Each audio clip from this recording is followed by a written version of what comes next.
Bonsoir à tous, bienvenue dans cette foire aux questions de pure politique. Numéro 7, j'ai demandé à Maxime Hector qui m'accompagne ce soir combien on en était. Il m'a dit 7 foires aux C'est la questions. 7e, Serge, tout à fait. Voilà. Et ce soir, nous avons Antoine Etcheto avec nous, qui Bonsoir.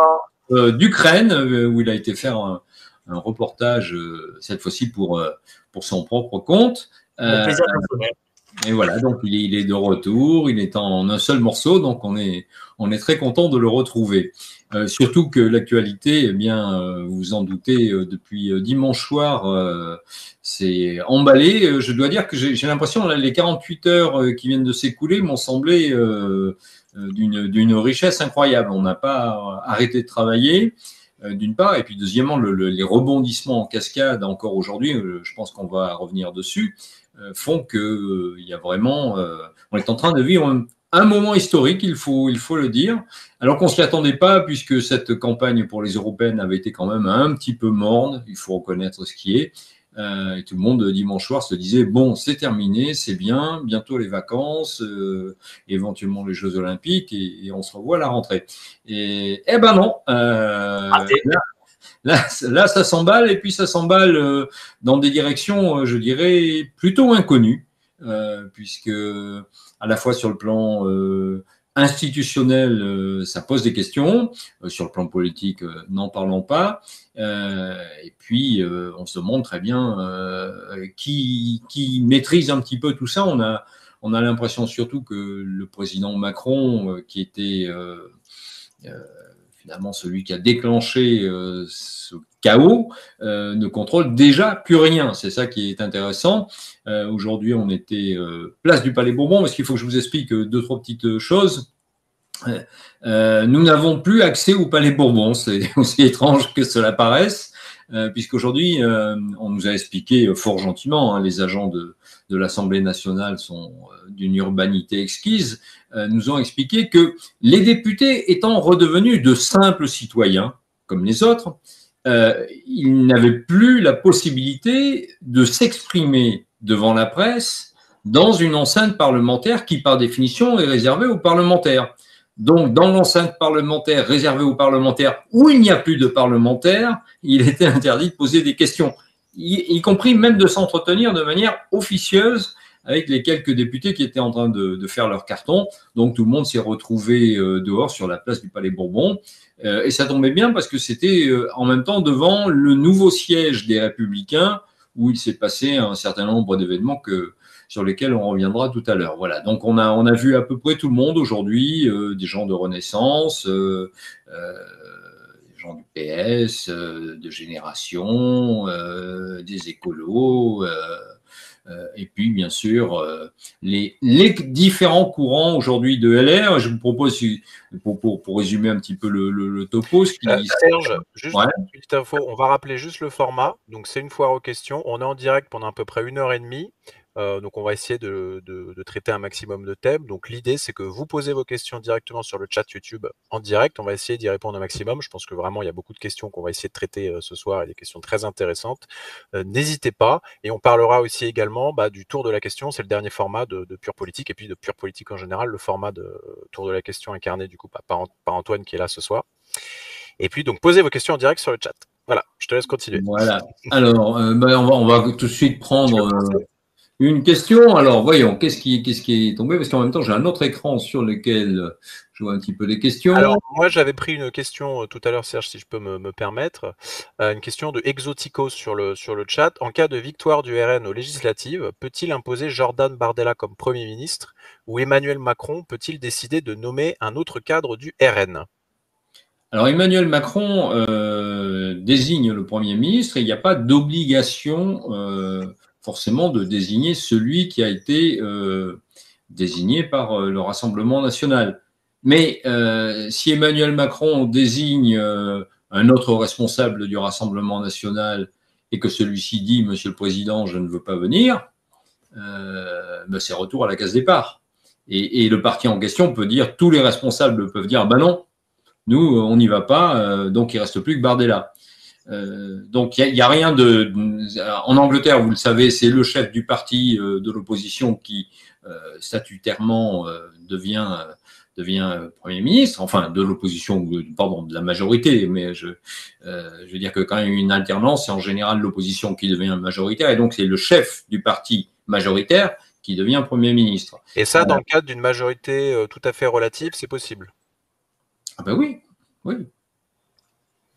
Ok. Mais maintenant, si Emmanuel Macron, soyons fous, voulait nommer, je ne sais pas, Dupont-Aignan Premier ministre, il le pourrait, mais il ne faut pas oublier qu'il y a quand même l'épreuve de vérité derrière, qui est cet exercice qu'on appelle la déclaration de politique générale, où le Premier ministre va présenter son programme devant les députés. Et il était, de tradition, je dis il était parce que les macronistes ont fait quelques entorses à cette tradition parlementaire, que cette déclaration de politique générale soit suivie d'un vote des parlementaires qui confirmait qu'ils étaient d'accord pour que le Premier ministre mène la politique en question. Et puis, avec Gabriel Attal, mais avec les premiers ministres précédents, Elisabeth Borne avait fait, dans mon souvenir, la même facétie, qui consiste à dire, ben voilà, mesdames et messieurs, ce que je vais faire, puis je ne vous demande pas votre avis, ni même votre sentiment. En sachant que le vote des parlementaires, de toute manière, sur la déclaration de politique générale, est un vote qui reste symbolique, sauf à ce que il y ait une motion de censure qui soit déposée à la suite de cette déclaration de politique générale. Voilà. Ok. Une question de Diego de la Vega. Le Conseil constitutionnel pourrait décider d'annuler ou de reporter les prochaines élections législatives. Est-ce qu'il y a des spécialistes du droit constitutionnel Oui, j'ai vu passer ça. Des spécialistes du droit constitutionnel ont déposé un recours. J'ai vu passer ça, mais il y a une jurisprudence, c'est que le Conseil constitutionnel n'a absolument rien à dire sur les conditions d'organisation de l'élection du président de la République. Donc là, selon toi, le 30 juin, c'est forcément le premier tour, quoi. Oui, pardon, de l'organisation de l'élection du président de la République ou l'organisation des élections. Il peut vérifier a posteriori. Il n'a pas vocation à dire en amont, ah ben non, vous ne pouvez pas le faire. Voilà. C'est a posteriori, il peut dire, ben voilà, un certain nombre de règles ont été transgressées, mais il ne peut pas. Je rectifie d'ailleurs aussi, il y a eu tout un débat rapide qui a été évacué sur le fait que le code électoral, obligeait les candidats finalement à présenter leur candidature avant même que la dissolution de l'Assemblée nationale n'ait été prononcée. Bon, oui. Ça, c'est un article du Code électoral qui n'est pas raccord avec la réalité, et ce qui s'impose au Code électoral, c'est le décret de dissolution de l'Assemblée nationale qui l'emporte sur l'article du Code électoral. D'accord. Une question de Stéphane. Les législatives sont habituellement calées sur la présidentielle. Va-t-on voter pour une demi-législature ou une législature normale de 5 ans? Est-ce que là, les députés vont faire... Une excellente question. Je dois dire que je cherche. Oui, Stéphane. Quoi ? Tu peux pas répondre ? Et j'avoue que je ne sais pas parce que j'ai eu des réponses totalement contradictoires. Eh ben Stéphane, bravo d'avoir mis en échec. Et c'est une excellente question parce qu'elle détermine beaucoup de choses. Pourquoi ? Parce qu'on va se retrouver dans une situation que seuls les plus anciens comme moi connaissent, c'est-à-dire l'époque où les élections législatives étaient découplées de l'élection présidentielle, tout simplement parce que le mandat du président était de 7 ans et le mandat législatif, c'est un quinquennat, donc il est de 5 ans. Et donc, il y a des fois, les élections législatives se déroulaient à mi-mandat, ce qui avait une fonction d'ailleurs de régulation de la vie politique. C'est-à-dire qu'il y avait, évidemment, à mi-mandat du président, il y avait une élection législative qui permettait de sanctionner le président, ou d'approuver son action d'ailleurs, mais ça permettait de confirmer une politique générale. Depuis Jospin et le fait qu'on ait mis à la remorque de la présidentielle les élections législatives. Bien sûr, les élections législatives sont peu ou prou le décalque de l'élection présidentielle. Donc, du coup, on a des chambres qui sont beaucoup plus à l'unisson de la majorité qui s'est exprimée sur le président de la République qui a été élu que à l'unisson du sentiment de la population 2 ans ou 3 ans après que le président ait commencé son mandat. Donc, moi, je pense, d'après la lecture, hein, alors je vais vous dire, ce que je montrais à mes petits amis tout à l'heure, ce que je lis passionnément en ce moment, c'est l'exemplaire de la Constitution que vous trouvez à la bibliothèque de l'Assemblée, mais qui est commenté. Donc, commenté, ça veut dire avec plein d'articles de jurisprudence, etc. Et donc, je cherche la réponse à cette question qui apparemment n'est pas super claire. Et puis, je lis aussi le manuel, enfin, le règlement de l'Assemblée nationale commenté, parce que ce sont des textes assez arides et c'est pas mal d'avoir des gens qui disent « Ah oui, mais ça s'interprète comme ça, comme ci, comme ça, c'est très différent. » Voilà. Donc, tu as vraiment des lectures super fun, hein. À côté. C'est juste pour me détendre. Hein. Alors, on ne juge pas, hein. Une autre question de Takamura. Comment expliquer le côté coup de sang, entre guillemets, de cette dissolution en réaction à une élection dont le résultat était connu depuis 2 semaines? C'est vrai que ça fait des semaines qu'on voyait que le Renaissance était très bas dans les sondages. Est-ce que Emmanuel Macron anticipait une future motion de censure? Moi, je ne crois pas du tout au coup de sang. C'est une décision qui a mûri petit à petit. Pour une raison simple, c'est que les 3 ans qui s'annonçait, on a vu la difficulté pour le président à faire passer un certain nombre de projets de loi, donc il a décidé d'essayer de gouverner par décret. Il s'est rendu compte que c'était quand même très compliqué. Alors quand je dis gouverner par décret, c'est par exemple l'assurance chômage. L'assurance chômage, normalement, il faudrait un projet de loi, une discussion législative, et puis on modifie à la fois la durée d'indemnisation et tout ce qui organise le montant de l'allocation, on l'organise par décret. Bon, on peut le faire pour un certain nombre de secteurs, mais il y a un moment où l'exercice devient compliqué. Et puis deuxièmement, il y a la question du budget, et LR n'avait pas fait mystère de vouloir déposer sa propre motion de censure à l'automne. Et l'automne s'est annoncé assez catastrophique. Et le président s'est dit, on va prendre tout le monde de vitesse. Et il faut observer quand même une chose, c'est que ces élections se font sur 3 semaines. La Constitution permettait d'aller jusqu'à 40 jours pour organiser. Du moment de la dissolution jusqu'à l'élection, on pouvait avoir un délai de 40 jours. Là, on va avoir un délai de 21 jours. Ça, c'est le problème aussi des JO. Alors, j'avais vu une question, parce qu'on va avoir un ministre de l'Intérieur différent pour les JO. Est-ce que ça pose un problème sécuritaire pour toi? Je ne crois pas, parce que de toute manière, tout est déjà calé. Les directeurs des différentes administrations du ministère de l'Intérieur savent ce qu'ils ont à faire. Et oui, les mecs qui gèrent, hein. C'est pas Beauvau c'est pas locataire de Beauvau qui va changer grand-chose. Hein. Voilà. Surtout en 2-3 semaines, ouais. Ok, alors on a beaucoup de questions, merci à vous ce soir, n'hésitez pas sur le chat poser vos questions. Alors, il y a le 3e mandat. Alors, on va faire une de cette question qui revient éternellement. Voilà. Le gros truc fiction, là, est-ce que tout ça est un plan machiavélique pour pouvoir briguer un 3e mandat? Eh bien, chers amis, c'est pas possible de 3e mandat, parce que la Constitution limite à 2 mandats consécutifs la possibilité pour le président d'être président. Donc ça veut dire que Macron est à son 2e mandat. Quoi qu'il arrive, il nous quitte soit en 2027 ou peut-être même avant, sait-on jamais s'il venait à démissionner. Mais je vais revenir sur l'histoire de la démission. Et il faudrait que dans l'intervalle, il y ait un autre président qui soit élu, qui exerce son mandat, pour qu'à l'issue du mandat de l'autre président, il puisse à ce moment-là se représenter, parce que ce ne sera pas un mandat consécutif. Il faut bien comprendre, c'est pas les histoires de date, si ça en va plus tôt, si c'est abrégé, pas abrégé, tout ça, ça n'existe pas. La Constitution est très simple, 2 mandats consécutifs. Et le 2e mandat peut être de 2 ans, 1 an, 3 ans, on n'en sait rien. Une fois que ces mandats consécutifs ont été faits, au revoir monsieur, et vous revenez. Mais entre maintenant et votre retour, il faut qu'il y ait eu un autre président de la République. Voilà.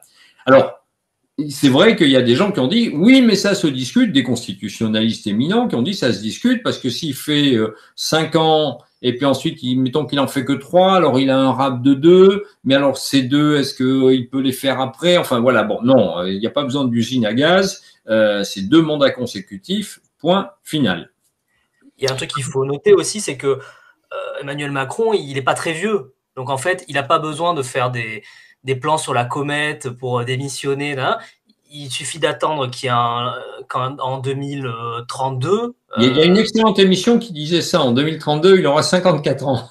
C'est bon, il peut être patient, attendre un peu, et il se représentera, que son successeur soit d'extrême droite, de sa majorité, n'importe qui, ou de gauche. Une fois qu'il y a une alternance, il pourra se représenter en 2032. Il ne sera pas cané, quoi. Est-ce que pour toi, c'est possible, ça, Serge? Qui se représente en 2032, oui, pourquoi pas. Tu sais, on s'aperçoit de quoi? C'est que une fois qu'ils sont partis, ils ont déjà envie de revenir. Hein. On regarde François Hollande qui n'arrête pas de faire des offres de services. Serge.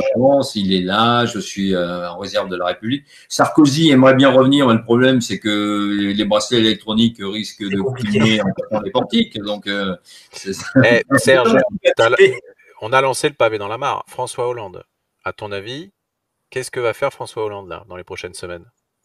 Signer des livres dans la zone culturelle. Non, mais attendez, je pense qu'il va nous Hollande, c'est-à-dire il va nous expliquer que l'extrême droite c'est pas bien, que la gauche c'est bien, mais que ce serait vachement mieux avec lui, qu'il faut privilégier la culture de gouvernement. Enfin, on connaît déjà le discours. Il va nous le dire gentiment parce que c'est un personnage qui est pas forcément agressif. Mais d'abord, tu sais, maintenant, il fait un peu figure du tonton un peu alcoolo qu'on exile au bout de la table dans les repas de famille et on n'a pas envie qu'il l'ouvre. Il fait des docus sur l'international aussi, avec son recul de président. Il fait beaucoup ça. D'ailleurs, c'est intéressant. Hein.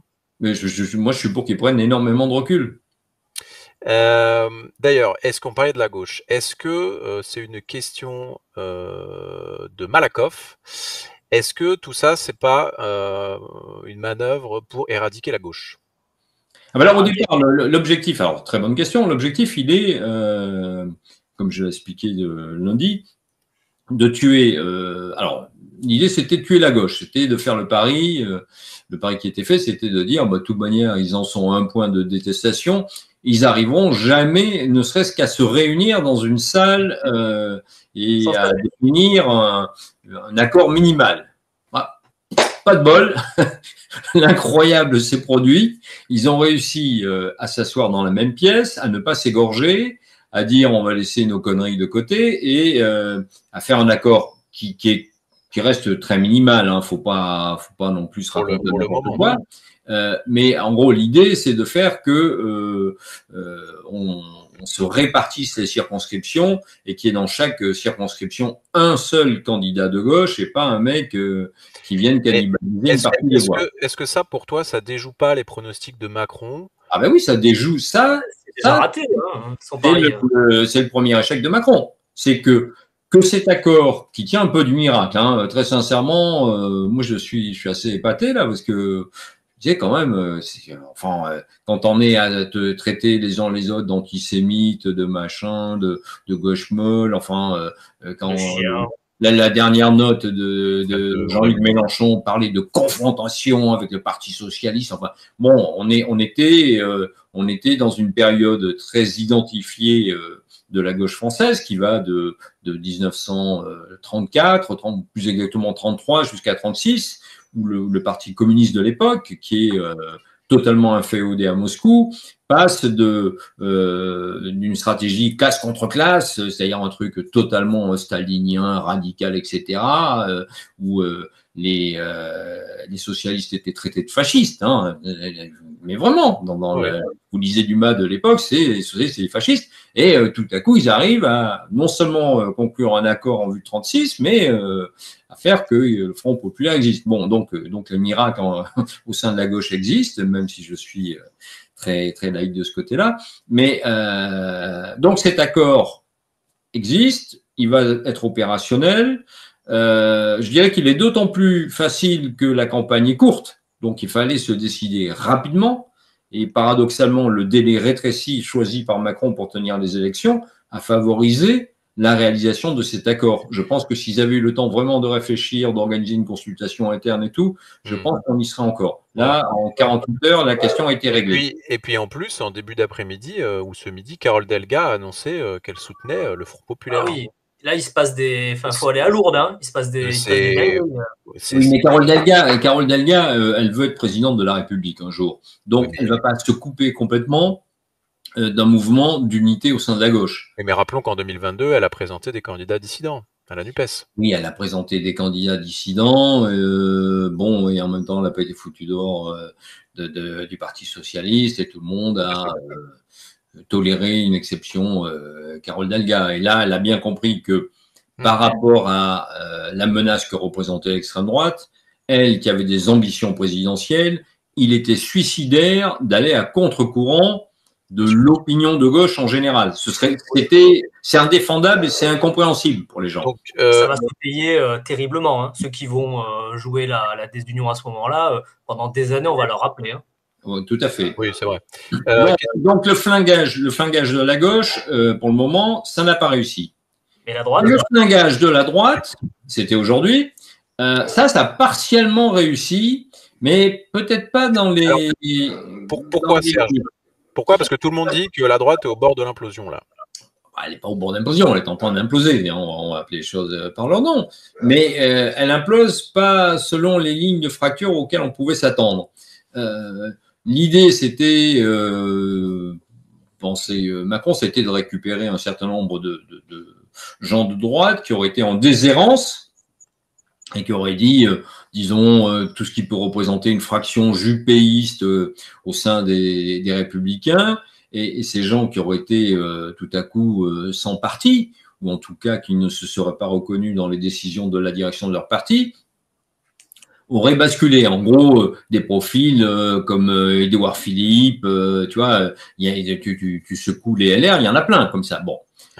Le problème, c'est qu'il s'est produit un truc inouï, c'est que Ciotti est sorti du bois en disant, est allé donc au journal de 13h de TF1, et voilà, et ben écoutez, on va passer en accord avec le RN, c'est fort. Mais alors, selon Bruno Retailleau, c'est une pure trahison, c'est-à-dire qu'à aucun moment ça a été envisagé en réunion. Non, mais ça n'a pas été envisagé en réunion parce qu'il n'y a pas eu de réunion depuis dimanche soir. Donc, cette décision, elle a été prise par Ciotti tout seul, qui a décidé qu'il allait conclure un accord. Et lui, son argument en interne, c'est de dire, bah, moi, je sauve le groupe, je sauve 60 mandats de députés, je les sauve en passant un accord avec le Rassemblement national.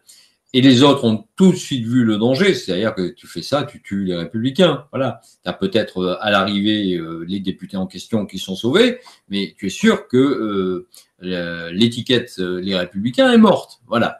Et donc, tout le monde est monté au créneau, Larcher, Wauquiez, Marlène. C'est à quel là, il a fait son truc, et il a été immédiatement désavoué par tous les sénateurs. Il y a Marlex aujourd'hui, enfin, je sais pas qu'à quoi il a pensé en fait. Oui, c'est un coup de force. Lui pense sincèrement que on en parlait tout à l'heure avec Maxime avant cette émission. La réflexion de Ciotti, c'est pas que c'est un mec absolument facho, non. C'est une autre réflexion. C'est de dire notre espace politique, le Rassemblement national nous l'a piqué. Les gens qui sont au Rassemblement national, ils devraient être chez nous. C'est notre espace. Voilà. Lui, Ciotti, son modèle, c'est le RPR, voire le RPF, c'est-à-dire les ancêtres du gaullisme qui étaient très à droite. Hein. Je veux dire, aujourd'hui, on est habitué à une droite soft. La droite de Charles Pasqua, c'était pas une droite soft. Hein. Dans les années 70, la droite, je rappelle quand même à ceux qui nous écoutent ce soir qu'il y avait, c'était l'époque du service d'action civique, c'est-à-dire que les partis de droite, ce parti de droite, héritier de la tradition gaulliste, avait à l'époque une espèce de milice paramilitaire qui s'appelait le service d'action civique, qui a d'ailleurs été dissous à la suite d'une tuerie qui s'appelle la tuerie d'Auriol, mais ça vous reporterez à Wikipédia pour les plus courageux. Mais c'était un truc qui était une espèce de milice semi-clandestine, parapolitique.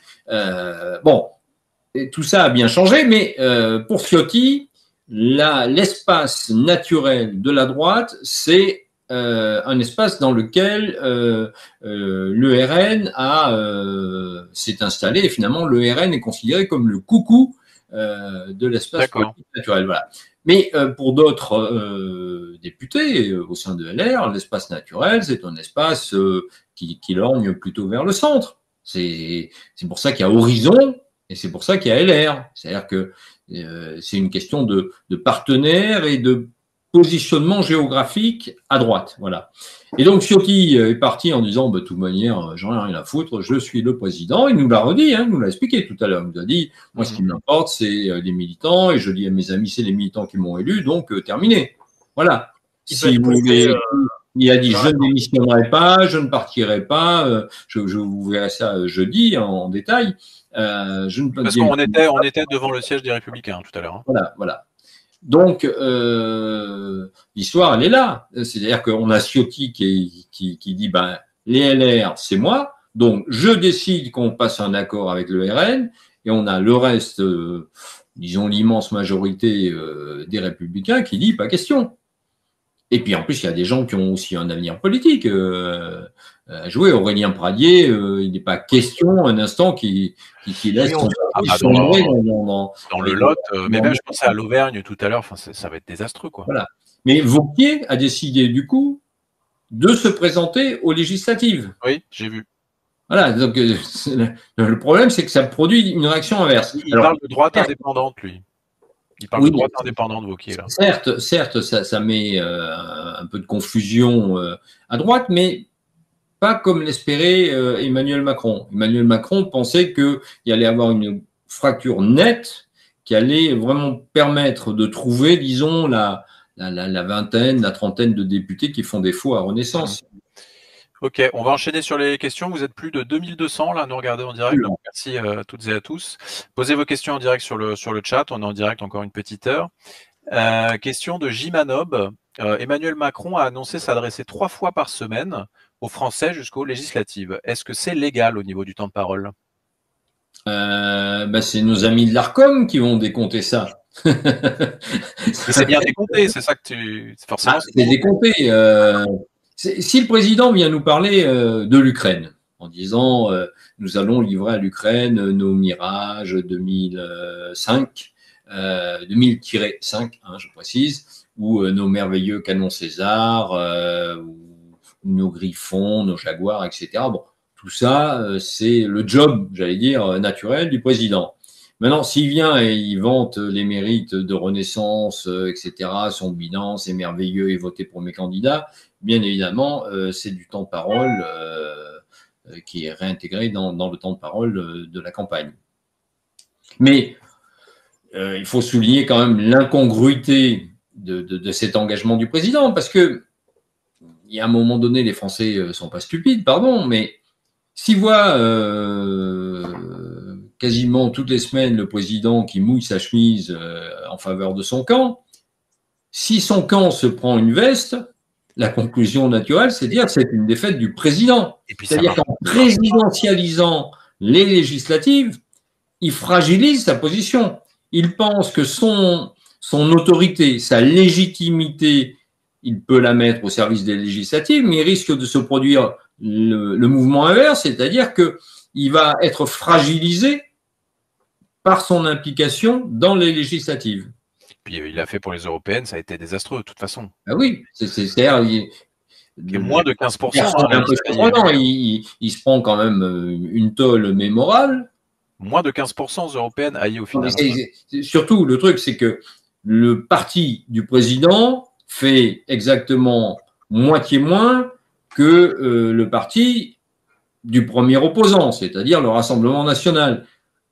quand tu en es là, un réflexe élémentaire de logique arithmétique, à défaut d'être politique, c'est de dire, bon, on va peut-être limiter la casse, on va pas trop s'impliquer. Or là, il s'implique tellement que ça devient une élection pour ou contre Macron. C'est-à-dire que ces législatives deviennent un référendum sur Macron, ce qui est tout à fait à rebours de la logique des institutions de la Ve République. On a beaucoup le sujet de Raphaël Glucksmann, hein, bien sûr, sur le chat, qui revient, et c'est normal. Donc, pour revenir au Front populaire, où en est Raphaël Glucksmann actuellement? Et où en est Laurent Berger? Ça, c'est après.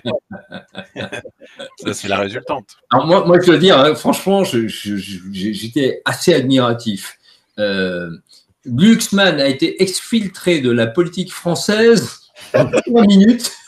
C'est la plus belle exfiltration, parce que dans l'idée du Parti socialiste, hein, jouons carte sur table, le Parti socialiste se servait de Raphaël Glucksmann comme une tête de gondole, on va dire. L'idée, c'était, il fait un tour de piste aux européennes, il réalise un bon score, il nous remet en selle, et surtout, il quitte la scène nationale et il s'investit tant qu'il veut. C'est normal, c'est légitime au Parlement européen, mais surtout, il ne se mêle pas de nos affaires.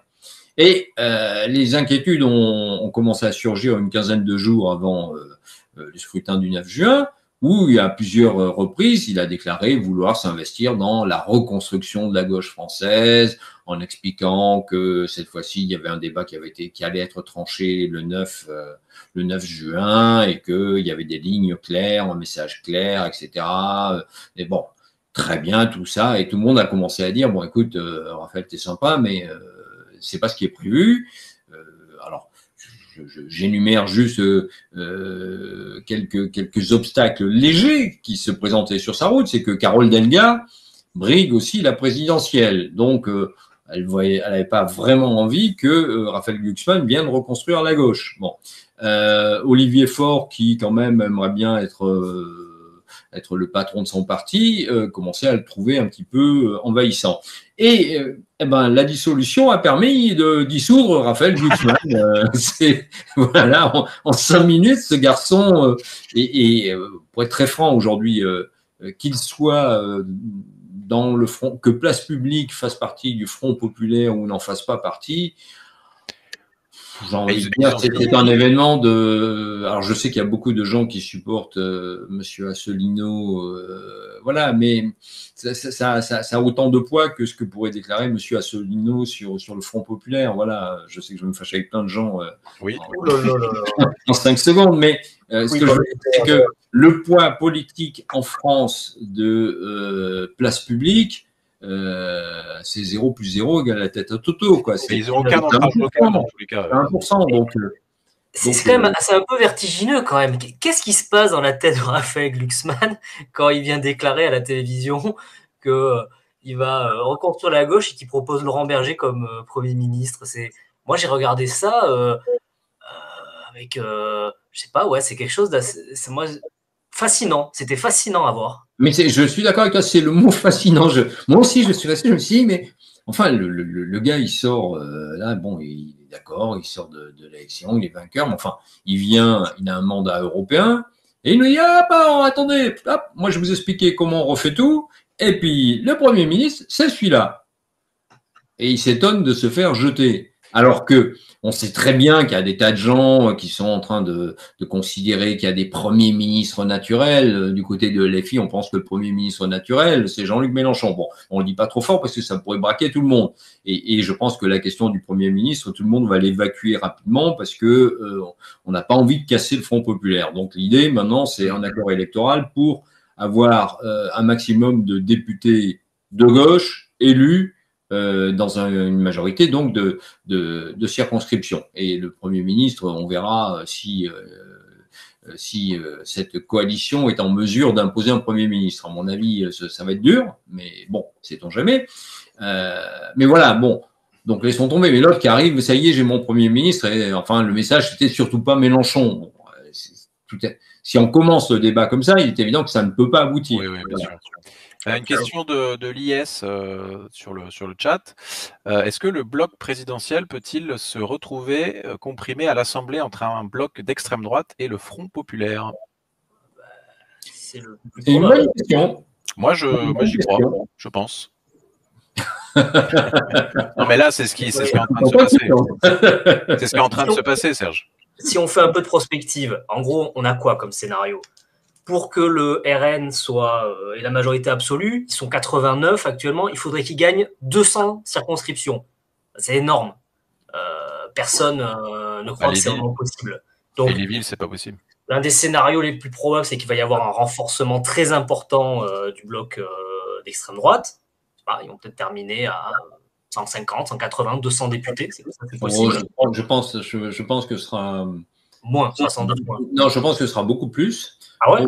Pour une raison simple, c'est que dans 94% ça c'est un des enseignements majeurs du scrutin des européennes, dans 94% des communes françaises, le Rassemblement national est en tête à l'issue des européennes. C'est le scrutin des européennes. Je dis, c'est comparaison n'est pas raison. On ne peut pas faire un décalque précis. Ne serait-ce que parce qu'il n'y a pas de circonscription et que les enjeux au sein d'une circonscription ne sont pas exactement les mêmes que les enjeux communaux. Mais lorsqu'on regarde les cartes électorales, on voit que la progression du RN est uniforme. Ça, c'est un élément majeur. Et donc, moi, je pense que le débat, mais je peux me planter, je n'ai pas la science infuse, et moi, ma piste de réflexion aujourd'hui, le débat, c'est entre une majorité relative et une majorité absolue à l'Assemblée pour le Rassemblement national. Voilà. Je pense que la vraie alternative, elle est celle-ci. Et je pense que l'hypothèse d'une majorité relative est l'hypothèse qui les emmerde le plus. Ce matin, je suis tombé sur Jean-Philippe Tanguy devant l'Assemblée nationale, qui venait chercher ses petites affaires et qui déménageait son bureau, comme tout le monde d'ailleurs. Est-ce que tu peux juste rappeler qui est Jean-Philippe Tanguy? Jean-Philippe Tanguy, c'est un des responsables du Rassemblement national, c'est un des porte-parole du Rassemblement national à l'Assemblée. C'est le monsieur qui vient de l'UMP, qui a un léger zozotement. Et qui a failli avoir la commission des finances. Oui, voilà, qui a revendiqué la commission des finances. Voilà. Bon, donc on a eu une discussion officielle, puis ensuite on a papoté un peu de manière off. Le message général, c'est que moi, la question que je lui ai posée, je lui ai dit, vous allez vous retrouver finalement dans la même situation que Renaissance, parce que si vous avez la majorité relative, vous êtes obligé de trouver des alliés à chaque fois que vous voudrez faire passer des projets de loi. Et ces alliés, bien sûr, vont faire monter les enchères. Donc, ça peut être ce qui reste des LR, ça peut être quelques éléments épars ici et là, mais ça va être dur, s'ils ont une majorité relative, de faire quelque chose, parce que il faut bien comprendre un truc, et c'est qu'on est en train de toucher les limites des institutions de la Ve République. La Ve République, elle est faite pour fonctionner avec une majorité et une opposition. Là, on se retrouve avec une majorité, pas forcément absolue, et deux blocs d'opposition. C'est-à-dire que ce découpage en trois, finalement, les institutions de la Ve République ne sont pas capables d'organiser une régulation politique. Ce qui prouve l'urgence d'ailleurs de changer de constitution, ne serait-ce que pour ça. Ce système ne fonctionne pas avec trois blocs. Parce que ça bloque, pour le coup, sans jeu de mots. Donc Serge, tu es pour la 6e République? Je suis pour une autre république. Bon, alors, chronologiquement, elle arrivera après la 5e, donc elle a de fortes chances de s'appeler la 6e République. Voilà. Mais c'est vrai que non, elles sont bloquées. C'est-à-dire qu'on ne peut pas fonctionner avec une majorité et deux blocs d'opposants. Ça ne fonctionne pas. C'est pour ça que depuis 2 ans, d'ailleurs, c'est bloqué. C'est pas parce que les insoumis, patins, gna gna gna, ils crient très fort, ils font. Ok, ça fout un peu le bordel, on est d'accord. Mais c'est pas ça qui bloque. Ce qui bloque, c'est le fait que cette majorité, pour faire passer des projets de loi, c'est la croix et la bannière. On l'a vu sur l'histoire de l'immigration où ça a pris un temps infini, ils ont été obligés de négocier, de capituler surtout pour avoir les voix du Rassemblement national et celles de la droite. Et ils sont à chaque fois en train de louvoyer entre un bloc plutôt centriste et puis un bloc de droite, voire d'extrême droite. Donc ça ne peut pas fonctionner et c'est ce qui a poussé Emmanuel Macron justement à dissoudre l'Assemblée parce que ça ne marche pas. Okay. La majorité relative RN, on a bien compris, ça va sans doute aboutir à un blocage institutionnel. Oui. C'est-à-dire que l'histoire, elle devient dingue. S'ils n'ont que la majorité relative, ils se retrouvent dans la situation de Renaissance et ça devient ingérable. Parce qu'ils vont arriver en disant, bon, alors en plus, leur connaissance du fonctionnement et de l'Assemblée et puis de l'administration de l'appareil d'État est quand même assez limitée. On va avoir Bardella qui va dire, bah, moi, je veux, ah ben non, monsieur le ministre, monsieur le Premier ministre, on peut pas parce que machin, ça c'est anticonstitutionnel, ça vous pouvez pas, ça vous, ah ben non, il y a des lois, des règles, et ça va être le choc du réel législatif, ça va être très dur pour eux. Alors, en revanche, s'ils ont une majorité absolue, là, les amis, c'est open bar, ils font ce qu'ils veulent. Hein. Ouais. C'est pendant au moins un an, préparez-vous. C'est ça la grille du pari de Macron, c'est que ça peut aboutir à ça. Et on sera tous dans cette réalité-là pendant au moins 12 mois. Oui, parce que le président de la République ne peut pas dissoudre l'Assemblée dans un délai de 12 mois après la première dissolution. Consécutif, ouais. Et oui, soyons juste, ma question c'était, soyons fous, si on a une majorité relative de gauche, oui. Est-ce que le blocage institutionnel ne serait pas moindre parce que une majorité relative de gauche aurait plus de facilité à nouer des accords circonstanciels avec la gauche de la Macronie, on va appeler ça comme ça, que le RN qui en fait, surtout que le RN risque de même pas pouvoir s'appuyer sur un groupe LR qui sera soit encore moins important que maintenant, soit qui refusera de voter avec lui. Dans l'absolu, j'aurais tendance à te dire que tu as raison, mais il y a un certain nombre d'alliances qui pourraient se nouer sans LFI. C'est-à-dire qu'il y a des gens qui, à l'Assemblée, disent pourquoi pas travailler avec des socialistes, pourquoi pas travailler avec des communistes ou avec des écologistes. Mais avec LFI, non, c'est pas possible. Voilà. Donc cette question des alliances aujourd'hui, la diabolisation de LFI est à un tel niveau au point de vue institutionnel que, alors que paradoxalement sur un certain nombre de rapports, de travaux parlementaires, il y a un très bon échange, y compris avec des rapporteurs ou des présidents de commissions qui sont Renaissance et tout. Il y a un vrai travail législatif qui arrive à se faire. Mais pour ce qui est d'une alliance sur un projet de loi, ça deviendra très difficile parce que les électeurs ne comprendraient pas que on se fasse. Moi, je prends le bloc Renaissance, mais parce que de toute manière, il y aura un bloc Renaissance à l'issue des législatives. Les électeurs de Renaissance ne comprendraient pas qu'il puisse y avoir des alliances entre Renaissance et le Front populaire dans lequel il y a LFI. Pour faire passer un certain nombre de projets de loi. Je pense que ce sera difficile. Voilà. Serge, une question un petit peu de base et qui est importante, question de Dominique. Quelle est la différence entre une majorité relative et majorité absolue? La majorité absolue, c'est que la majorité relative, c'est celui qui a le plus gros groupe. Hein, on va simplifier. C'est celui qui fait le plus beau score.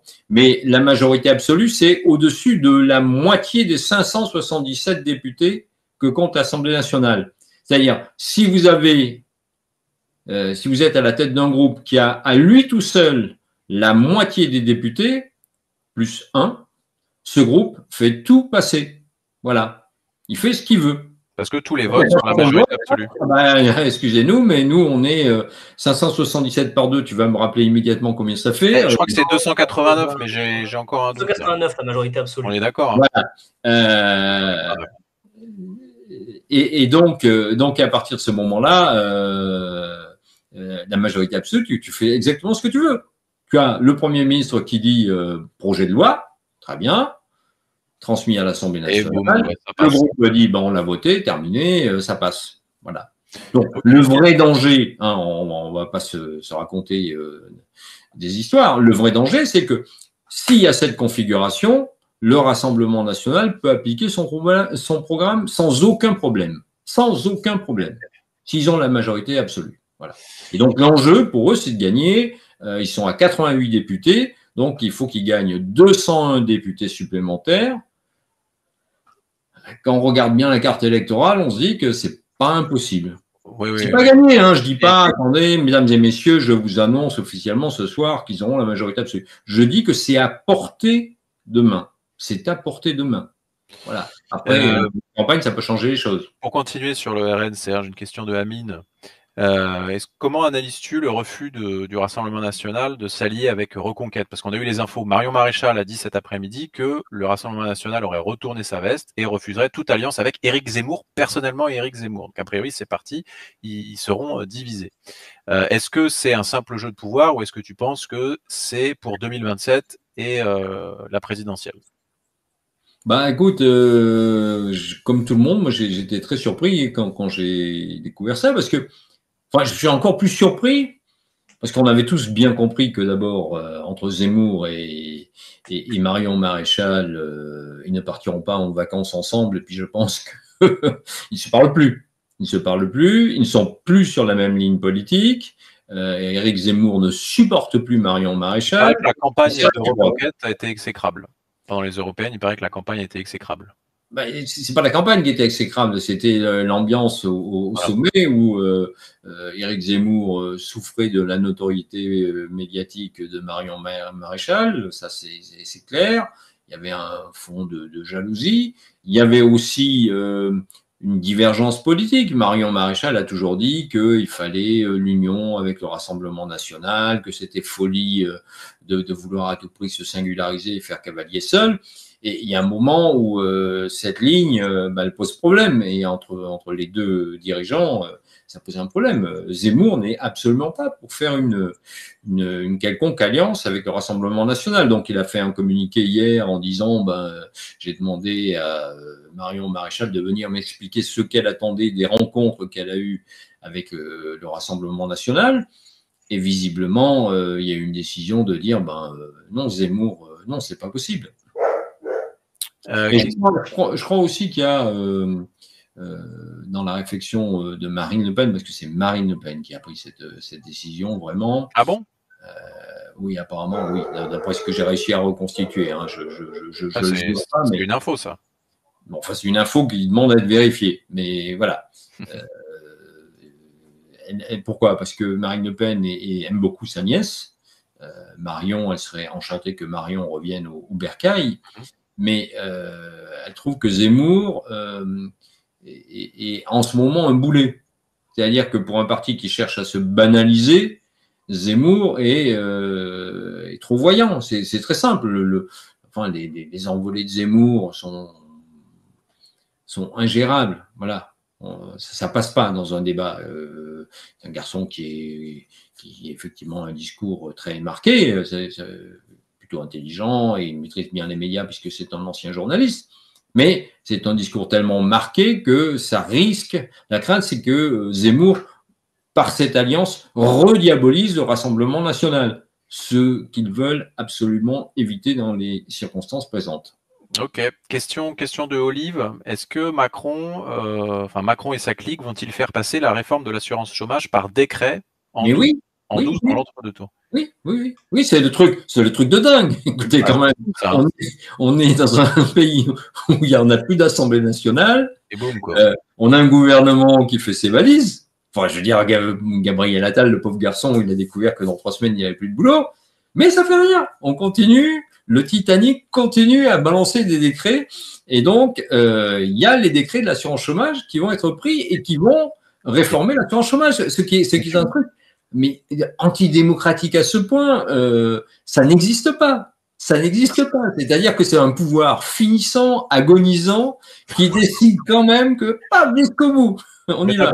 Quoi. C'est incroyable. Et c'est une situation inconnue. Je serais Gabriel Attal, sachant que je vais être au chômage dans quelques semaines, je ne ferai pas passer durcir les conditions d'indemnisation.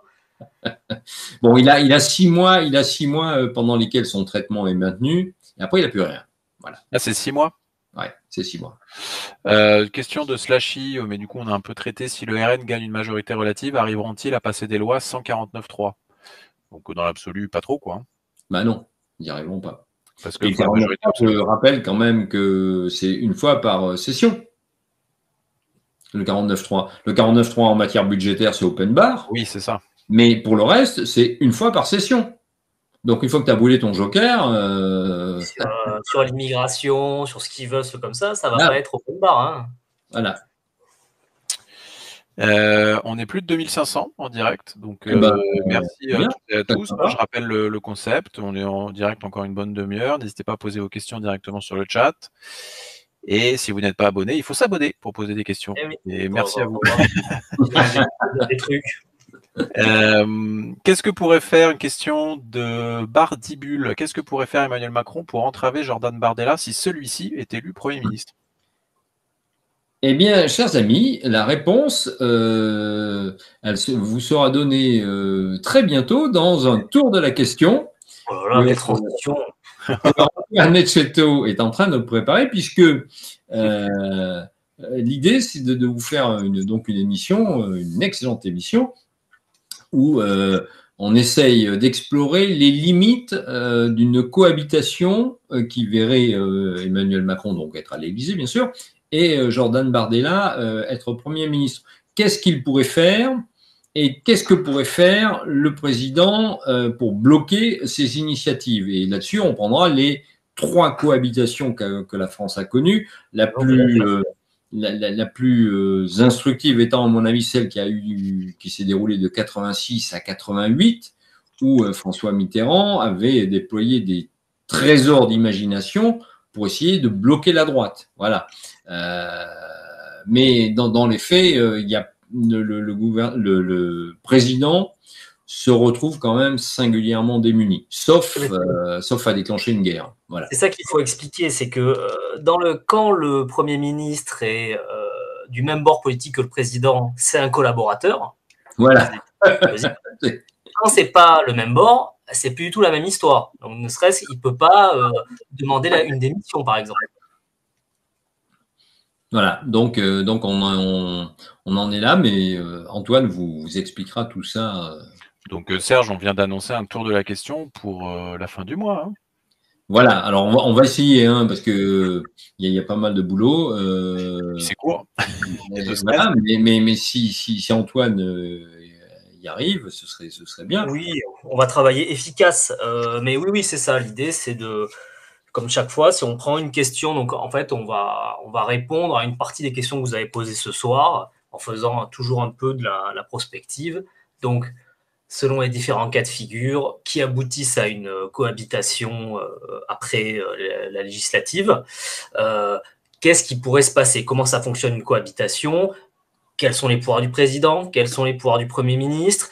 Qu'est-ce qu'on peut imaginer? Donc ça, on va essayer d'aller discuter avec des juristes, du constitutionnaliste, qui va nous expliquer comment marche la 5e dans ce cadre-là, et on va aller voir notamment peut-être un ou une historien pour parler de qu'est-ce que nous apprend l'histoire de la 5e pour essayer d'imaginer vers quoi on va dans le cadre d'une cohabitation.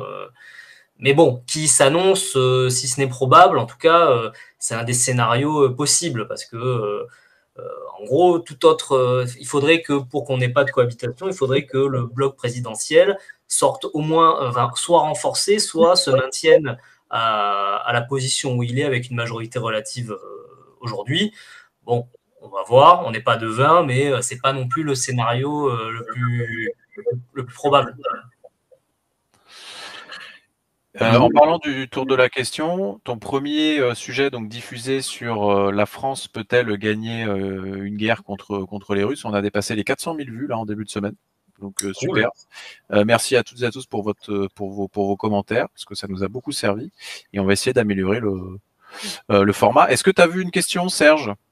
Oui, alors il y a quelqu'un qui dit, mais quand même, si Macron, l'envie prenait Macron de nommer un ministre du Front populaire, un Premier ministre du Front populaire, je rappelle qu'il se produirait la chose suivante, c'est que le Premier ministre serait nommé, pourquoi pas, mettons je sais pas, il prend François Ruffin. Au hasard. Au hasard. Et mettons que ce soit le Front populaire en face, soit la deuxième force politique de l'Assemblée nationale, derrière le Rassemblement national. Très bien, François Ruffin prend ses fonctions à Matignon, et puis une motion de censure est déposée par le Rassemblement national, on vote, et cette motion de censure aboutit au fait que le gouvernement est renversé. Voilà. C'est très simple. Les institutions font que... Voilà pourquoi on prend en général un Premier ministre qui est issu des rangs du groupe majoritaire, parce que sinon on s'expose à ce que les autres groupes se liguent pour voter la motion de censure qui obligera le gouvernement à démissionner. Alors c'est vrai que le président peut confirmer dans ses fonctions le Premier ministre en question, mais tout le monde a bien conscience qu'à ce moment-là s'ouvre une crise politique énorme et ça devient ingérable. Voilà, il y a des choses qu'on peut faire, puis il y a des choses qu'on ne peut pas faire. Voilà. Question de Alexandre, question très importante. Peut-on encore avoir espoir quand on vote à gauche ? Ça, de toute manière, moi je pense qu'il faut toujours espérer. À partir du moment où on a des engagements, ça ne dépend pas du vent. Soit on y croit, soit on n'y croit pas. Hein. Des fois, les vents sont contraires. Des fois, on se dit que... après tout, celui qui vous parle, la dernière victoire de la gauche, celle où il y a eu un... Voilà. Non, quand même pas. Bon, j'ai eu la chance de voir un président porté par une gauche qui s'est réunie. Il faut rappeler aussi que la désunion de la gauche était la guerre. Pourtant, François Mitterrand en 81 a réussi à être élu. Bon, et dès 1983, on a commencé un petit peu à déchanter, mais ça, c'est une autre histoire. Donc voilà, donc l'engagement, les valeurs qui conduisent les uns et les autres à choisir un candidat dans l'arc républicain ou une famille politique dans l'arc républicain ne doivent pas dépendre des circonstances. Après, des fois, c'est un peu plus long que ce qu'on pensait. Ça, c'est la vie. Il faut convaincre les gens. Moi, j'ai énormément de respect pour les militants, ces gens qui prennent sur tous les militants, j'entends, tous les militants, quelle que soit la formation politique, qui prennent sur leur temps de travail, sur leur temps de repos, leurs loisirs, leurs vacances, tout, pour aller convaincre les autres, s'investir dans la vie politique. Je trouve que c'est une garantie de la vie démocratique du pays. Une question de Dominique. Par contre, j'ai un petit écho peut-être chez toi, Serge, sur le son. Mais ça va, on s'entend un petit peu, mais ça va. Question de Dominique. Pensez-vous qu'une partie de la bourgeoisie et des médias est prête et encourage l'arrivée du RN au pouvoir ? Est-ce que tu penses qu'il y a une bascule culturelle en fait au profit du RN ? Alors moi, je réfléchis autrement.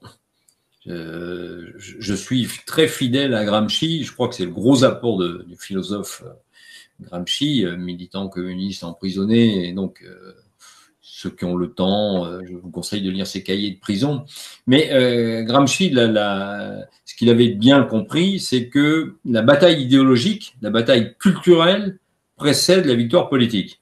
C'est-à-dire qu'on arrive à faire triompher des concepts et des idées lorsqu'on a réussi à les installer dans l'opinion publique. Et cette bataille-là, ça fait des années que le Rassemblement national et l'extrême droite la mènent. Donc, aujourd'hui, il touche finalement les dividendes de cette bataille.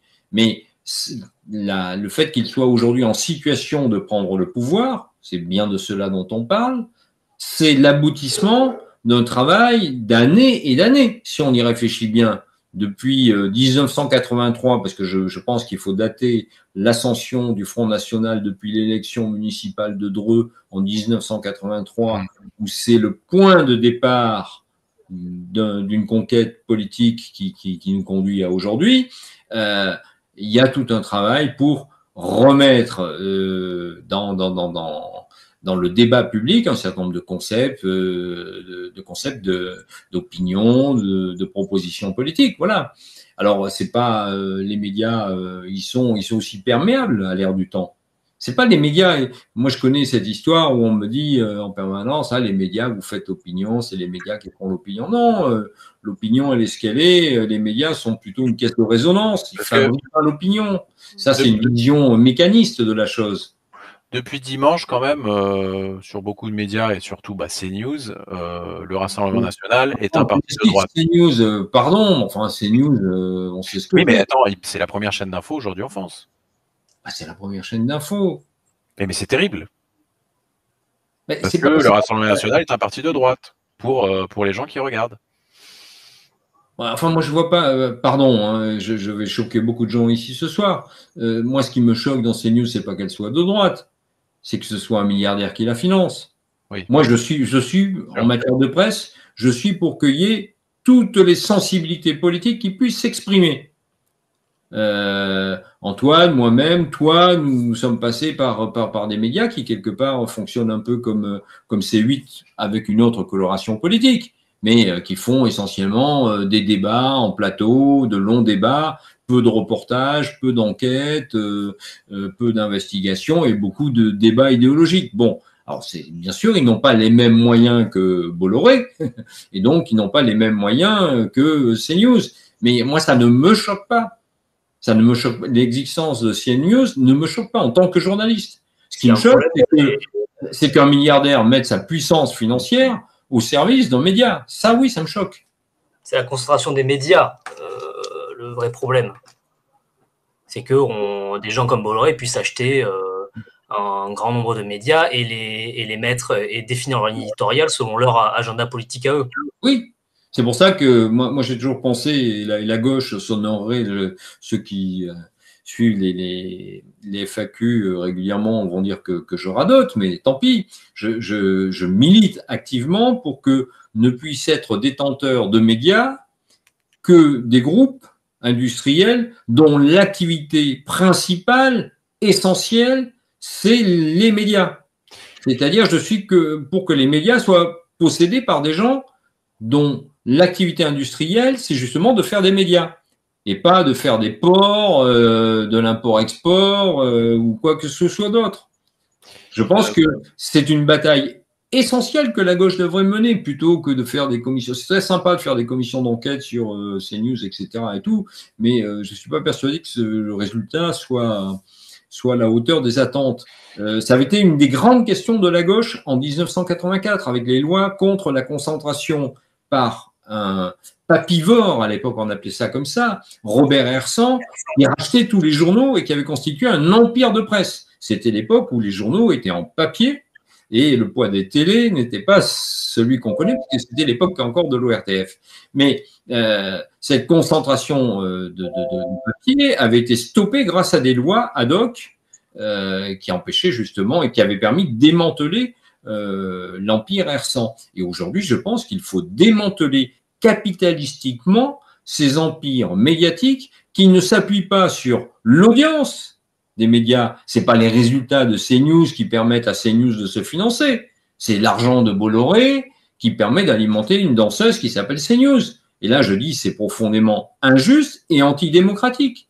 C'est-à-dire, CNews vivrait uniquement des ressources de son audience. Je dirais, très bien, voilà, il n'y a absolument aucun problème. D'accord. Question de JS Guiraud sur le chat. Ne pensez-vous pas que le Front populaire doit donner des mesures de gauche sur les questions d'immigration et de sécurité, comme la police de proximité, pour convaincre les électeurs déçus? T'en penses quoi, toi, Antoine? Je suis pas sûr que ce soit à moi de définir quel Est-ce doit que être. le Front populaire doit aborder très rapidement des questions d'immigration et de sécurité, par exemple? Je sais pas, la question, c'est que là actuellement, l'étiage de la gauche, et quand on additionne tout ce qu'ils ont fait aux européennes, et ça se confirme dans les premières projections qu'on a pour la législative, c'est entre 25 et 30% de l'électorat. Donc, il va y avoir peut-être une question à se poser à un moment sur comment on arrive à reparler aux différentes tendances des ouvriers, des employés, des milieux populaires, des milieux ruraux. Bon, Après, est-ce que ces gens-là veulent en priorité, c'est qu'on parle d'immigration, tout ça, je suis pas persuadé. Mais voilà, peut-être qu'il va falloir qu'effectivement la gauche fasse un peu l'inventaire de comment elle parle à la population en général, ça peut-être, oui. Il y a, alors ça, c'est une victoire. Par exemple, je parlais tout à l'heure de la bataille culturelle. L'extrême droite a réussi, sur des dizaines d'années, à poser le signe égal entre sécurité et immigration. Et ça, c'est là-dessus que la bataille. Ce que réclament majoritairement nos concitoyens, lorsqu'on regarde toutes les enquêtes d'opinion, on a dans l'ordre, c'est le pouvoir d'achat, oui, c'est la protection sociale et c'est la sécurité. C'est-à-dire le fait de pouvoir circuler dans les rues des villes, des agglomérations sans se faire agresser, sans incivilité, sans crainte pour son bien. Et c'est une revendication tout à fait légitime, il faut le dire. Je trouve que la gauche a toujours eu un petit problème avec les questions de sécurité, n'assume pas le fait de dire que les gens ont droit de circuler en sécurité, et ça vaut pour tout le monde. Je veux dire, les femmes doivent pouvoir circuler dans la rue sans se faire harceler, agresser, mais les gens qui vont chercher leur baguette de pain aussi, quoi. Il faut être cohérent là-dessus. Simplement, là où ça devient délicat, c'est que cette équation entre insécurité égale immigration a été installée par l'extrême droite et mise en avant systématiquement. Maintenant, c'est devenu pour les gens une vérité. Il faut d'abord remettre les choses dans l'ordre, puis deuxièmement, entamer la bataille sur l'insécurité. C'est pas la question de l'immigration, c'est la question de l'insécurité. Oui, il y a un problème d'insécurité, c'est réel, les gens le ressentent comme ça, et il faut le régler. Et si la gauche a su le faire, hein, par le passé, il y a eu 2 grands ministres de l'Intérieur, ils étaient de gauche, hein, c'est Jean-Pierre Chevènement et Pierre Joxe. Bon. Jean-Pierre Chevènement qui a rejoint le Front Populaire cet après-midi. Ah bah tu vois. Il est toujours vivant. Pardon ? Il est toujours vivant. N'insultez pas le Tché. Et Lionel Jospin est toujours vivant aussi. On attend de ses nouvelles, ça ne devrait pas tarder. Serge Antoine, on a beaucoup de questions sur les motions de censure. Si par exemple Jordan Bardella est Premier ministre avec un gouvernement et à l'Assemblée, ils ont une majorité, est-ce qu'ils pourraient se manger des motions de censure et qu'est-ce que ça ferait ? Ben oui, mais il faut qu'en face, on arrive à avoir une majorité sur la motion de censure. Parce que là, c'est la majorité uniquement absolue. Et oui. Je rappelle que la motion de censure, c'est pas qui est pour, qui est contre. C'est uniquement les voix pour qui sont prises en compte. Et il faut que ce soit la moitié de l'Assemblée plus une voix, donc 289 voix. Donc pour que la motion de censure soit adoptée. Donc ça supposerait, et c'est ça le système, c'est là où il est pervers, c'est que si un groupe a la majorité absolue à l'Assemblée nationale, il est à l'abri des motions de censure. S'il a une majorité relative, il est exposé à une motion de censure dans la mesure où les différentes oppositions sont d'accord pour voter un même texte de motion de censure. Ce qui a souvent été prêt de se réaliser pendant ces 2 ans, mais on n'y est pas arrivé. La seule fois où ça a failli se faire, c'était donc au moment des retraites et il s'en est fallu de 9 voix sur la motion de censure. Tout dépendait du rôle des Républicains. Voilà. Donc demain, si le RN a la majorité absolue, ben, la motion de censure, faut oublier. S'il a une majorité relative, là, tous les espoirs, le cas échéant, sont permis. Mais je rappelle que le président peut très bien dire « Très bien, le gouvernement est renversé, mais je confirme le Premier ministre à son poste et je le charge de constituer un nouveau gouvernement. » On continue les questions, n'hésitez pas, on est encore avec vous une dizaine de minutes sur le chat, on est en direct. Question de Manche-Clou. Alors, évite de manger des clous quand même. Hein. Jean-Luc Mélenchon doit-il se mettre en retrait pour permettre une éventuelle large alliance de gauche ? C'est un roman d'Albert Cohen, hein, Manche-Clou. Ben, écoute, moi j'ai envie de dire que la réponse est dans la question. Et je pense que c'est l'éléphant qui est dans la pièce des réunions de négociation sur le Front populaire. C'est-à-dire que Jean-Luc Mélenchon, il y a beaucoup de gens, comprenez bien la situation. Il y a un tel contentieux, un tel passif interpersonnel que pour que cet accord électoral vive de sa belle vie sans anicroche, il est peut-être souhaitable d'éviter que les personnages qui crispent une partie des composantes, à tort ou à raison, la question c'est pas de savoir si Jean-Luc Mélenchon a raison et puis Olivier Faure c'est un méchant ou Fabien Roussel il est pas, on s'en fout. La question c'est que s'il y en a un qui à un moment donné tire un peu trop la couverture à lui ou se met en avant ou commence à essayer d'avoir l'hégémonie sur le Front populaire, il se produira la même chose qu'avec la NUPES, mais cette fois-ci à 10 fois plus rapidement. Donc, je pense que chacun a appris les erreurs du passé et comprend que cet accord, il faut le protéger au maximum de toute tentation hégémonique. Et je pense que dans ce cadre-là, Jean-Luc Mélenchon est un habile tacticien qui aura peut-être compris que il faut qu'il accepte l'espace de quelques semaines d'être un petit peu en retrait. Voilà. Question de... c'est mon sentiment et peut-être que plein de gens parmi ceux qui m'écoutent diront mais non t'es fou, au contraire c'est la personne qui etc. Chacun son point de vue. Moi ce que je sais c'est que bon je suis pas certain que si on met Mélenchon face à Olivier Faure dans la même salle ça va pas se passer formidablement bien en ce moment. Voilà, il y a aussi une question humaine. Il y a des gens qui sont beaucoup aimés, puis à un moment donné, ils peuvent plus se blairer et c'est tout. Question de Romain. Édouard Philippe tend la main au LR modéré ce soir, modéré entre guillemets, donc ceux qui ne participent pas avec le RN. Les socialistes libéraux anti-LFI pourraient-ils aussi s'unir derrière lui? Alors, parce que Édouard Philippe a fait un appel au LR et aussi au PS, mais avec Carole Delga qui rejoint le Front populaire, ça me semble chaud quand même. Il n'aura échappé à personne qu'Édouard Philippe est candidat en 2027. Il n'aura échappé à personne que Édouard Philippe incarne une tradition de la droite qui est assez appréciée en France, qui est la nostalgie d'Alain Juppé. C'est la continuation de la droite juppéiste. Bon. D'ailleurs, une espèce de droite chiracienne, voilà. On n'est pas dans l'outrance. En même temps, on est vraiment très de droite, quand même. Je n'oublie pas la réforme de la retraite, les réformes de la retraite de Juppé. Mais c'est pas la droite Ciotti. Voilà, c'est pas une droite obnubilée par l'immigration, etc. C'est plutôt une droite obnubilée par les questions traditionnelles de la droite, c'est-à-dire questions de liberté économique, vie des entreprises, etc. Bon. De ce point de vue-là, c'est vrai qu'il y a un certain nombre de gens qui, moi, ça m'a toujours, j'ai toujours pas compris pourquoi des gens comme Olivier Marleix, par exemple, n'étaient pas à Horizon. Et il y en a plein.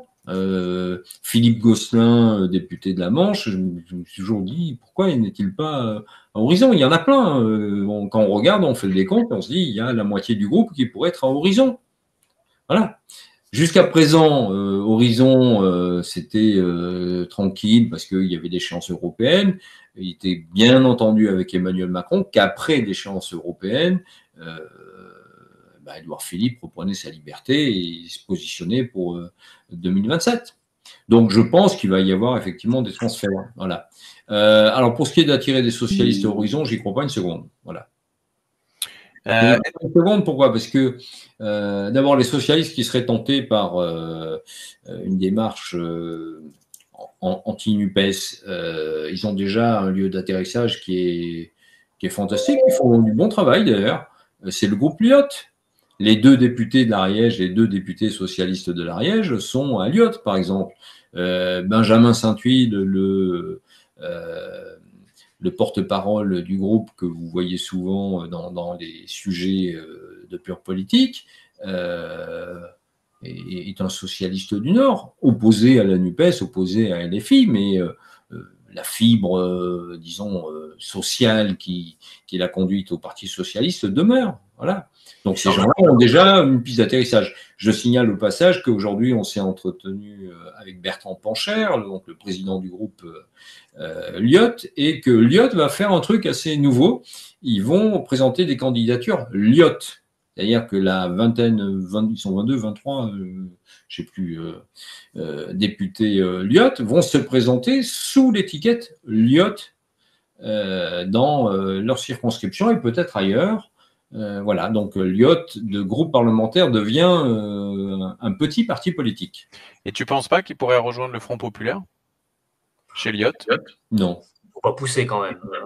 Charles de Courson, c'est l'homme de droite préféré de la gauche, mais ça reste un homme de droite. Hein. Je pose des questions. Non, mais je veux dire, il y a l'obstacle Jean-Luc Mélenchon. Voilà, il y a l'obstacle Jean-Luc Mélenchon, il y a l'hostilité vis-à-vis de la NUPES. Voilà, il y a un contentieux. Et je fais observer en même temps que ce sont eux qui jouent un rôle central dans les grandes batailles qui peuvent fédérer l'ensemble des oppositions. Au moment de la réforme des retraites, c'est quand même la motion de censure portée par Lyot qui a fait avancer les choses. Est-ce qu'on parle un peu de pure politique, Serge et Antoine? Donc le tour de la question, Antoine, tu nous présentes un petit peu ce que tu vois pour l'avenir sur le dernier, notamment. Écoute, non, mais déjà on était très content que le pilote ait plu aux gens, que ce soit en termes de vues ou même de commentaires. Bon, il y a eu quelques attaques de bots russes, mais c'est pas grave, on s'y attendait. Mais en tout cas, voilà, l'ambition du format, c'est de répondre aux questions que le public peut se poser, en essayant d'y répondre à la fois précisément et simplement. Et donc, voilà, donc ces questions, elles seront liées à l'actualité. Donc là, forcément, celui qu'on va essayer de faire ce mois-ci, il va être lié aux législatives et à la cohabitation. Mais si on avait été en rythme de croisière, j'en aurais fait un sans doute sur la Nouvelle-Calédonie, j'en aurais fait un sur la Cour pénale internationale vis-à-vis de leur position face à Netanyahou. Voilà, ça sera toujours assez lié à l'actu. Donc là, c'est le début. On va essayer d'être pleinement opérationnel en septembre. Mais du coup, qu'est-ce qui nous limite actuellement, Serge et Antoine? Les bousoufs. On parlerait, la moula. Non.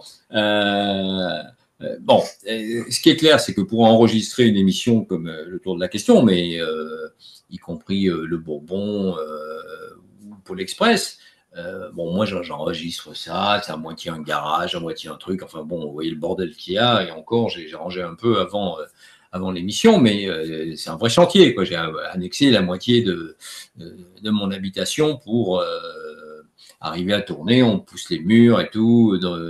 Ma famille est soumise à des cures de silence régulières quand j'enregistre. Voilà, donc c'est un vrai cauchemar. Donc on a absolument besoin dans le local.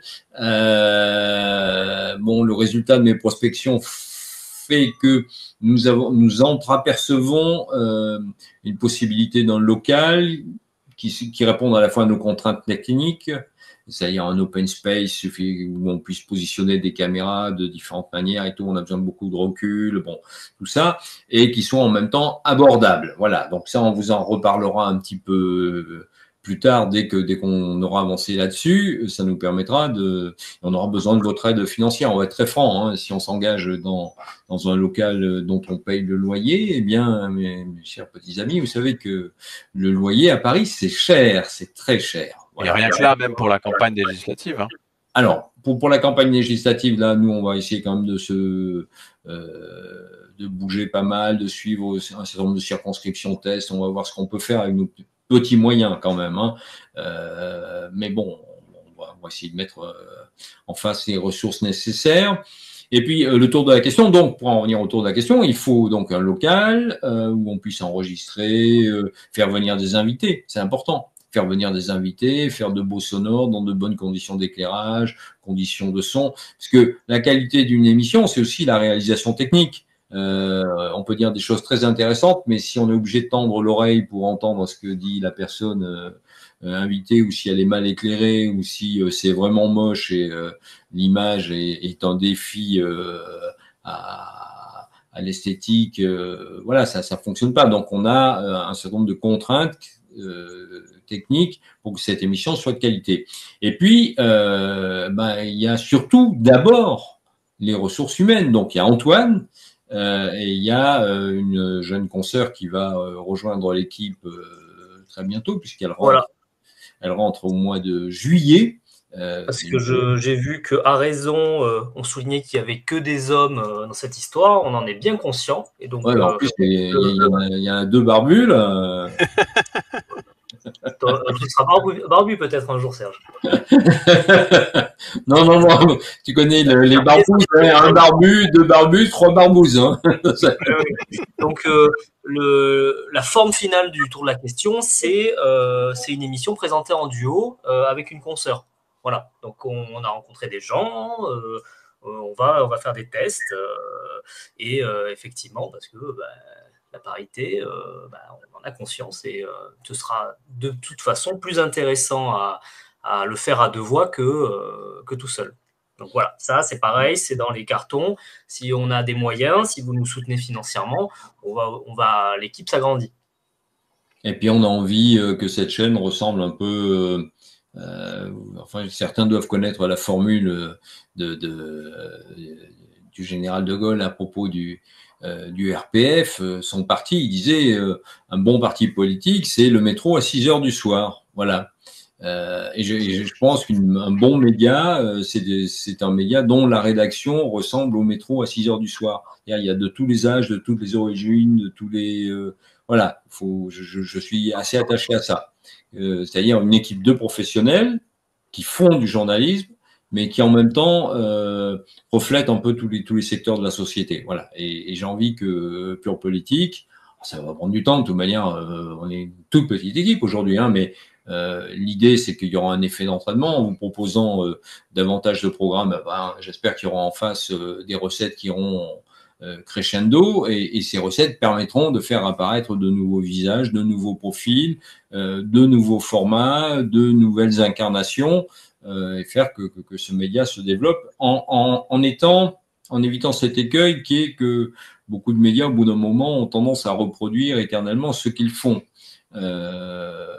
Et finissent par tourner un peu en rond. L'idée, c'est qu'il y a une variété de formats qui font que les uns et les autres trouvent leur bonheur. Pourquoi je vous dis ça? Parce que moi, historiquement, je viens de la presse écrite, et dans un journal, quand on achète un journal, il y a plusieurs signatures et il y a des articles différents. Et on lit pas tout dans un journal. Si vous prenez le Monde, Libération, le matin, il y a des articles qui vous intéressent, et dans d'autres, vous n'avez strictement rien à faire. Bon, mais ça va intéresser le voisin, ou ça va intéresser la concierge, ou votre copain au boulot, etc. Voilà. Et je pense que l'offre éditoriale d'un média, ça doit être un peu ça, avec une unité de ton. C'est-à-dire que j'aimerais bien qu'on conserve un côté un peu caustique et irrévérencieux de Pure Politique, et qui fait partie de son ADN, et en même temps qu'on arrive à avoir et donc des nouvelles recrues qui viennent avec leur savoir-faire, leur expérience, leur vécu, leur ressenti, leur langage. Et voilà, moi je suis très content qu'Antoine vienne. Entre nous, il y a une différence de génération qui ne nous aura pas échappé.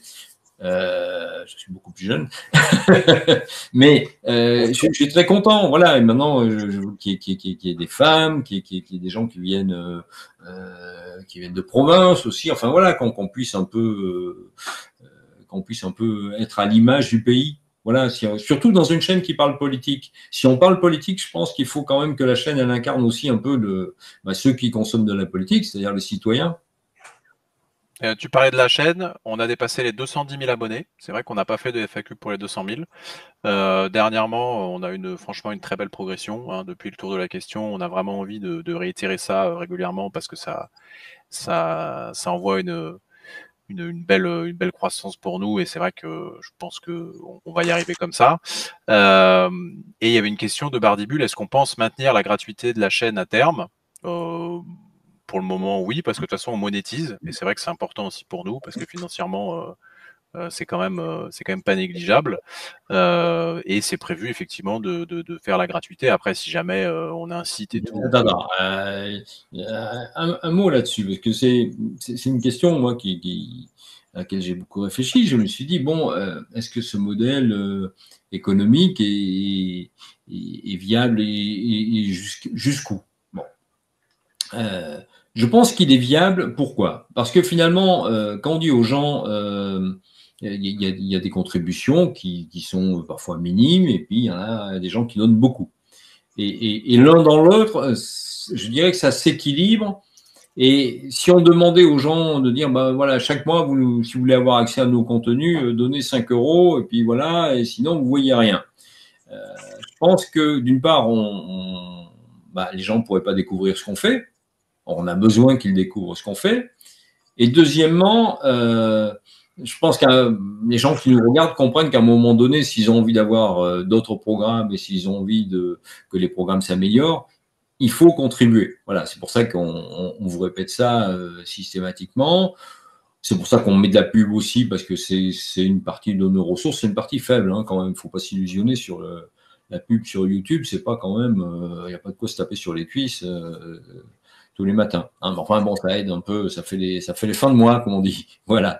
Mais c'est vrai que bon, on est très ric-rac pour le budget. Donc moi j'ai des beaux tableaux Excel. Je suis devenu le roi des projections sur Excel. C'est passionnant. L'idée, c'est que comme tous les médias, on mise sur un effet d'échelle. D'ailleurs, une rédaction fabrique des contenus. Et à partir du moment, c'est quoi le coût d'une rédaction? C'est surtout des salaires. Hein. Voilà, c'est-à-dire que les gens ils puissent faire 3 repas chauds par jour, ça a l'air de rien, mais quand même avoir un toit et des choses indispensables. Et puis c'est un peu de matériel et tout, voilà. Mais c'est ça la matière première qui va permettre de créer des contenus. Et donc l'idée, c'est qu'une rédaction, elle peut produire un certain nombre de contenus qui fait qu'à un moment donné, on n'a pas besoin d'investir dans de nouveaux recrutements pour monter un petit peu en puissance. Voilà, pardon cette parenthèse capitalistique, mais c'est important que vous la compreniez. C'est-à-dire qu'une petite équipe, à partir du moment où on sera 6, 7, 8, on pourra produire beaucoup plus, faire des sujets plus ambitieux, qui prennent plus de temps, tout en assurant un flux quasi quotidien. Voilà. Moi, ce que j'aimerais bien à terme, c'est qu'on ait 4, 5 émissions par semaine et qu'on soit capable, par exemple, dans les grandes occasions, de faire des spéciales, des décrochages en live. Moi, le soir des Européennes, je vous cache pas que j'aurais bien aimé avoir une équipe dans chaque QG. Voilà, parce que je pense, j'aime beaucoup mes confrères des chaînes info, chez qui en plus je vais parler de temps en temps, mais c'est vrai que je pense que le traitement d'une soirée électorale, on la ferait différemment de ce qu'ils font. Ils le font très bien dans leur registre, mais le registre de Pure Politique, c'est pas le registre des chaînes d'info. C'est un autre registre, peut-être plus différent. J'aurais bien aimé que le soir des Européennes, bon, on ait quelqu'un au quartier chez Bardella, quelqu'un chez Olivier Faure, Raphaël Glucksmann. Nous, on avait choisi LFI parce qu'on tablait sur quelques annonces qui ne sont pas venues de la part de Jean-Luc Mélenchon. Voilà. Et c'est ça l'enjeu, c'est-à-dire d'être en mesure de vous proposer une information politique riche, et de plus en plus en temps réel. Voilà, des chroniques d'analyse qui resteront bon pour l'Express, mais il y a des fois on a envie de faire des trucs là, de vous raconter des trucs qui viennent de se passer avec notre éclairage. Pas simplement de vous dire regardez il se passe ça et puis frisette, non, de vous dire il se passe ça et on vous explique à chaud pourquoi ce qui vient de se passer. Quand Michel Barnier sort sur le perron du siège de LR et il fait sa déclaration, j'aurais bien aimé vous raconter pourquoi, comment, et les dessous de l'histoire, voilà. Et quand Ciotti arrive, déboule, que Sandrine Rousseau vient l'accoster, lui dit machin, c'est pas glorieux ce que vous faites, voilà.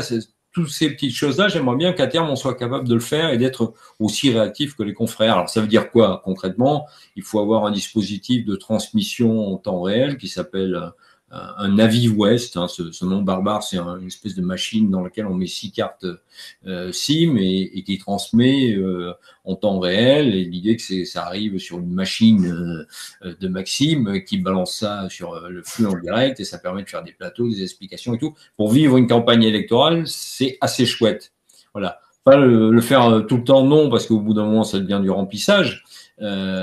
Mais lorsqu'il se passe un événement politique fort qu'on peut anticiper, moi, j'aimerais qu'on arrive à faire ça. Voilà. Mais ça, c'est de l'argent. Et c'est vous qui avez le choix. Hein. C'est soit vous nous aidez à évoluer vers ce modèle-là, soit vous dites non, c'est bien, on vous aime comme ça. Et bon. Mais je sais que vous avez envie de plus, et nous aussi. Ça tombe bien. On va conclure, Serge, du coup? Ouais, alors juste un mot sur quand même une excellente émission d'Antoine. J'ai découvert, grâce à cette émission, qu'il y avait un truc qui s'appelait les trolls russes. Je dois vous dire que nous avons, moi personnellement, je ne sais pas combien t'en as évacué, Maxime. Moi, j'ai calculé que j'ai dû bannir de la chaîne environ 1300 personnes. Des commentaires qui étaient systématiquement, on voyait les éléments de langage qui ressortaient à chaque fois. C'est-à-dire, l'armée française en Afrique, vous avez rien fait, gna gna gna, vous êtes nuls, machin, préparez les cercueils. Et ça décliné par des gens qui visiblement savaient même pas ce qu'ils étaient en train d'écrire, qui avaient à peu près la même provenance. Voilà. Donc on a viré tout ça. Et dans le même temps, le site internet de Pure Politique et le site vitrine a été victime d'attaques récurrentes et je constatais avec les différents logiciels par feu, etc., qui me signalent toutes les tentatives d'intrusion, qu'il y en a beaucoup qui viennent de Saint-Pétersbourg. Donc j'adresse un petit salut aux abrutis qui, depuis Saint-Pétersbourg, essayent de rentrer sur le site de Pure Politique pour le casser. Hein. L'idée, c'est dire ils nous font chier avec leur histoire de tour de la question sur la guerre en Russie. Donc nous on va se manger. S'ennuie quand même un peu hein, pour que ça tu te dises qu'il y a un enjeu à s'aborder le site de Pure Politique. C'est des tentatives d'ingérence, ça. Voilà, on est dans l'ingérence. Ben, c'est clair. Imaginons qu'ils aient réussi. Ça nous aurait embarrassé, on aurait reconstruit le site, vous inquiétez pas, il y a sauvegarde et tout, mais enfin, c'est une journée, 2 journées de boulot, bon, c'est du temps perdu, voilà. Et l'idée, c'est de dissuader les gens de travailler sur ces questions, c'est tout. C'est une espèce d'intrusion, ça fait partie d'une espèce de guerre de basse intensité, voilà, mais c'est vrai que tous les commentaires à la con qu'on a pu virer en dessous de la vidéo d'Antoine, c'était effarant, quoi. C'était effarant, mais c'était les mêmes, hein. C'est pas, non, c'est trucs, voilà, on voyait des éléments mal recopiés en plus, avec des mots qui manquaient, des trucs. Chaque fois, la référence à Napoléon, même Napoléon y est pas arrivé, alors, hein, machin, c'est pas Macron qui va y arriver. Bon, voilà. Au final, la vidéo fonctionne très bien, 400 000 vues, et elle va continuer à vivre, je pense, dans les prochaines semaines et peut-être les prochains mois. Hein. Voilà. Ça n'a pas empêché quoi que ce soit. Enfin, en tout cas, on est armé contre ça, quoi. Bah, merci Antoine, merci Serge, et puis bah, merci à toutes et à tous, parce qu'on était assez nombreux ce soir, même très nombreux. Jeudi, on se retrouve pour une vidéo. Eh bien, oui, jeudi, on se retrouve pour le bonbon de Serge, réalisé en plein air, si j'ose dire, puisque donc nous avons tout tourné place du Palais Bourbon. Alors c'était assez marrant comme expérience, parce que d'habitude on est salle des 4 colonnes, on est dans notre petit enclos réservé de journalistes, hein, puis les députés viennent nous jeter des cacahuètes et répondent à nos questions. Et là, on errait dans les rues, et le premier député qu'on voyait, on lui bondissait dessus pour lui poser des questions, ce qui fait qu'au bout d'un moment, les députés qui étaient par ailleurs en train de déménager pour certains leur carton, leur truc, parce qu'ils doivent nettoyer leur bureau. Quand bien même ils seraient réélus, ils doivent quand même, c'est ça que j'ai découvert aujourd'hui, ils doivent quand même faire le ménage dans leur bureau. Au cas où ils soient battus, que la personne qui vient derrière, c'est là, c'est plus votre bureau, voilà. Donc tout le monde était dans ses petites affaires, on s'est marré en filmant les camions de déménagement essayant de rentrer dans l'Assemblée nationale, parce que les camions sont de plus en plus gros. Et les Porsche n'ont pas changé depuis la construction du Palais Bourbon. Donc les carrosses pouvaient pénétrer dans le Palais Bourbon, mais les énormes poids lourds de déménagement pour rentrer, c'est une autre affaire. Voilà. Donc voilà, mais on s'est bien amusé, et surtout on a rencontré des tas de gens qui nous ont parlé de manière, vous savez, ces ambiances entre deux de rendez-vous, y compris les députés de Renaissance qu'on a pu croiser, nous ont parlé de manière assez, comment dire, sans trop de langue de bois. Tout le monde était un peu dans un langage de vérité. C'est un moment rare dans la vie politique où comme plus personne ne sait très bien à quelle sauce il va être mangé, est-ce qu'il va être battu, réélu, celui qui expliquerait être ministre, machin. Certains ont découvert qu'il n'y avait plus de groupe parlementaire, d'autres que leur président était devenu fou. Enfin bon, voilà. Donc ça déstabilise beaucoup les élus qu'on a rencontrés et paradoxalement, on a eu voilà, ils nous ont parlé un petit peu plus spontanément, je vais dire, que d'habitude. Donc on verra tout ça jeudi. Rendez-vous jeudi. Merci à vous, merci à toutes et à tous. Et puis à très bientôt. Ciao, ciao. Allez, salut. Salut tout le monde. Salut Serge, salut Antoine. Ciao.